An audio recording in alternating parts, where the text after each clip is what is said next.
ప్రజలు అప్పు తీసుకుంటారు కానీ అప్పు తిరిగి చెల్లించక ముందే చనిపోతారు. అటువంటప్పుడు బ్యాంకులు తమ రుణాలను ఎవరి నుంచి సేకరిస్తాయో వివరంగా తెలుసుకుందాం.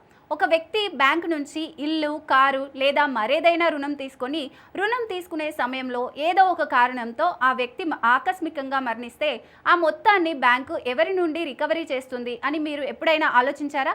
లోన్ తీసుకున్న వ్యక్తి చనిపోతే బ్యాంకు రుణాన్ని మాఫీ చేస్తుందని చాలా మంది నమ్ముతారు.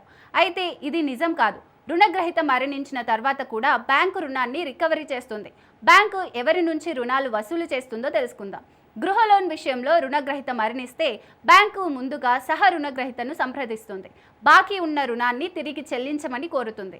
సహ రుణగ్రహీత లేనట్లయితే తిరిగి చెల్లింపు కోసం బ్యాంకు రుణ హామీదారు లేదా చట్టపరమైన వారసుడిని ఆశ్రయిస్తుంది. వ్యక్తి రుణానికి బీమా చేసినట్లయితే బ్యాంకు రుణాన్ని చెల్లించమని బీమా కంపెనీని అడుగుతుంది.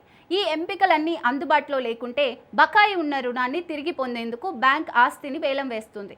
కార్ లోన్ వ్యవధిలో రుణగ్రహీత మరణిస్తే మిగిలిన మొత్తాన్ని రికవరీ చేయడానికి బ్యాంకు రుణగ్రహీత కుటుంబాన్ని సంప్రదిస్తుంది. చట్టపరమైన వారసుడు మిగిలిన రుణ మొత్తాన్ని చెల్లించడానికి నిరాకరిస్తే వాహనాన్ని తిరిగి స్వాధీనం చేసుకొని దాని నష్టాలను తిరిగి పొందేందుకు వేలం వేయడానికి బ్యాంకుకు హక్కు ఉంటుంది.